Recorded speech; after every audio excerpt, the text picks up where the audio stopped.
Bene data bakundwa b'umwami Yesu Kristo, mwese abakurikira izi nyigisho tubahaye ikaze mu biganiro bya SAVEUR DIVINE. Ibi biganiro mu bitegurirwa n'abavuga butumwa bwiza batandukanye, akaba ari umuhamagaro ugendera ku ijambo ry'Imana byanditse mu gitabo cy'ubutumwa bwiza uko bwanditswe na Matayo ibice 24 umurongo wa 14. Kandi ubutumwa bwiza bw'ubwami buzigishwa mu isi yose ngo bube ubuhamya bwo guhamiriza amahanga yose, nibwo imperuka izahera ko ize. Ibi biganiro mu bikurikira ku channel ya YouTube yitwa SAVEUR DIVINE. Tubifurije kugubwa neza. Imana Data ari nayo So ibaho umugisha.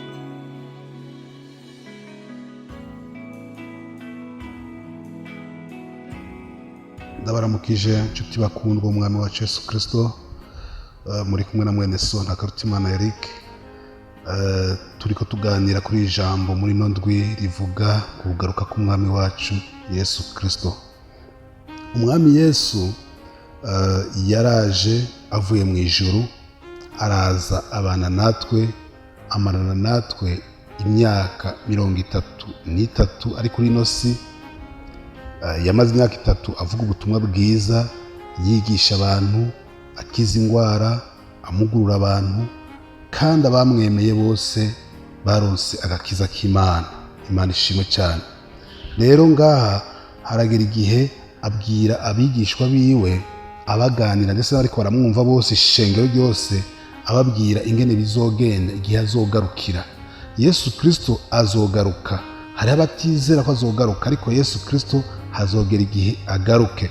Ejo twumvise amajambo yavuze Yesu Kristo nyine abwira intumwa ziwe, abwira ati ngiye kwa Data, ngiye kubategurira hanyu kugira ngo aho nzoba ndi namwe bariho muzoba. Yesu Kristo rero ntabwo abesha, avuga ukuri kuko we nyene n'ukuri. Imana nishimwe cyane.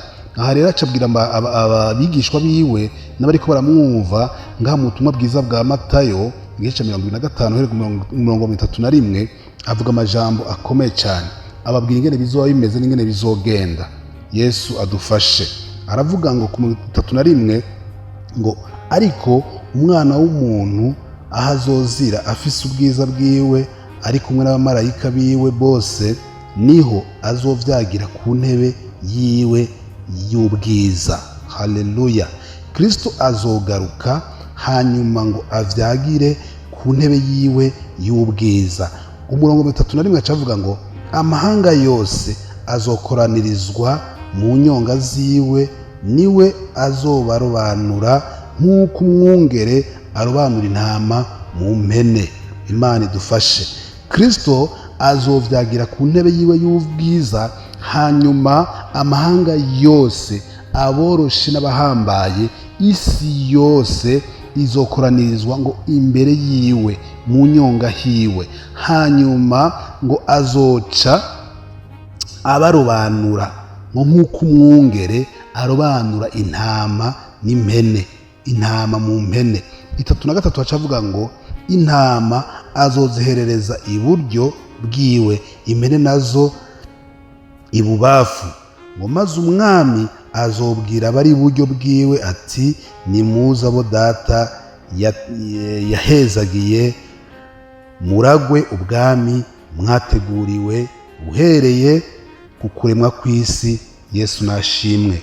Abari iburyo ngo azoca babwira ngo nimuze muragwe ubwami mwateguriwe uherewe ku kuremwa kw'isi. Hari ubwami bene Data tuzoragwa abamwizeye. Haleluya. Ikintu cya mbere gikogwa, intango ya mbere ikogwa ku muntu wari we wese, ni ukwizera uwo mwami, ukamwizera.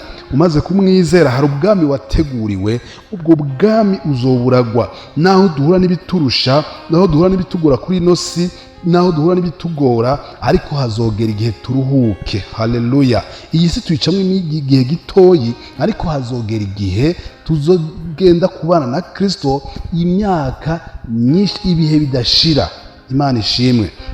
Aha rero hariho amajambo yaciye avuga Yesu Kristo. Aravuga ngo atanga ubwira bamwe bari buryo, bamwe yarobanura, bamwe bagiye kuragwa ubwami, bamwe bagiye kubana nawe imyaka itazoshira, ababwira amajambo akomeye cyane, ababwira ngo nari nshonje murangaburira, nagenda gusa muranyambika, nari ngwaye murandaba, nari mu ibohero muransuhuza. Haleluya.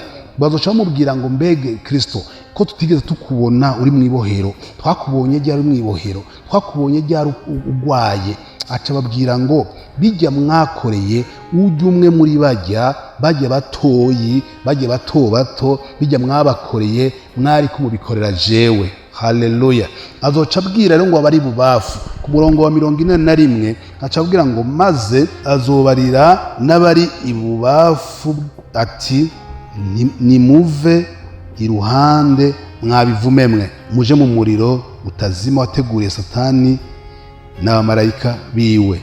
Aca arabwira amajambo rero kandi nari nshonje ntimwigeze mungaburira, nari ngwaye ntimwigeze mundaba, nagenda gusa ntimwigeze munyambika, n'ibindi ibikorwa byiza umuntu ashobora gukorera umuntu uwo ari we wese. Haleluya. Bazoca bamubwira ngo ntaho tugeze tukubona, ngo twakubonye ryari, ugwaye ntitwakwambika, gushonje ntitwakugaburira, ngo twakubonye ryari. Yesu Kristo aca ababwira ngo bijya mutakoreye ujya mutoyi nije mutabikoreye. Imana idufashe cyane. Abo rero ngo bazoca babwira ngo nimuje mu muriro wateguriwe Satani n'abamarayika biwe. Haleluya. Bene data muri ko murankurikira, hariho umuriro kandi hariho n'ijuru kandi hariho abazobijamwo. Rero ngo tugomba gutegura aho tuzoja tukiri kuri ino si. Icyo dusabwa ni igiki? Ni ugukora neza, ni ugufasha abandi, ni ukuraba abagwaye, ni ukuraba abapfunzwe, ni ukwambika abagenda gusa. Imana idufashe. Ibyo byose turiko turabikora, turiko dukorera Kristo. Haleluya. Iyo utabikoze ukavyirengagiza, hari igihe uzogera ahantu ukabazwa, kubera iki wari ufise uburyo ntufashe ugwaye, kubera iki wari ufise uburyo ntugaburire ushonje. Imana idufashe cyane. Bene data, ubuzima turi kuri ino si ni ubuzima bw'akanya gato cyane, kandi ibyo dufise byose nibyo twabihawe n'Imana. Ntacyo ufise utahawe n'Imana. Rero ko Imana yakiguhaye, bikorere mu Imana ivyo nyene. Imana ishimwe, kuko tubona ngo Kristo azogaruka, kandi agarutse ntazotubaza ibyo dufise ku makonti, ntazotubaza ibyo ingene dusa, ntazoraba igihagararo n'ingene dusa n'ingene tumeze. Oya, azoraba icyo wamukoreye. Mbega iyi si imeze mwiki? Mbega iyi si iminsi imazemwo wakoreye iki Imana nidufashe cyane. Hari byinshi byo gukorera Imana. Aho ubaye mu kibano cawe, korera Imana. Imana idufashe cyane. Gukorera Imana si ukuvuga ubutumwa gusa. Gukorera Imana si ukukora ibikorwa byo kuvuga ubutumwa mu mashengero n'ibindi, ariko hari ibikorwa by'Imana biri iruhande yawe bigukikuje. Ivyo navyo Kristo niyamara kuza avyagiye kuri ya ntebe, dukoraniye imbere yiwe twese, umwe wese azoraba icyo yakoze, ngo azorobanura impene zije ibumoso, intama zije iburyo. Imana ishimwe cyane. Rero ivyo ubwa mbere ikintu gikorwa ni ukwakira umwami Yesu, ukamwizera. Umaze kwizera ko azogaruka, ukizera ko hari umunsi w'urubanza, ukizera ko hari ijuru, ukizera ko hari n'umuriro. Haleluya. Ucukorera neza Imana, utegura iyo uzoja hakiri kare, utegura iyo uzoja ukiriho. Imana ishimwe. Kristo azogaruka, Yesu azogaruka. Haleluya. Iyo twumvise amajambo akomeye cyane avuga yuko abamaze gusinzira tutazobitangira. Hari abamaze gusinzira, bamaze gusinzira itiro ry'urupfu, abo barasinziriye. Igihe inzambi izovuga Yesu Kristo aje, abo ngo bazoca bavyuka, kandi baca bahitana abazoba bakiri ku isi. Haleluya. Basanganira uwo mugeni, basanganira umukwe. Imana ishimwe. Basanganira umukwe, hanyuma baza kumusanganira, hamecare ku ntebe y'ubwiza, amahanga yose akorana imbere yiwe, hanyuma haca bakurobanura. Mbega mwene data, aho uri urabona yuko uzoja ibumoso cyangwa uzoja iburyo? Imana ishimwe. Muri izo mpande zibiri Kristo azorobanura, wewe uzobuherereye hehe?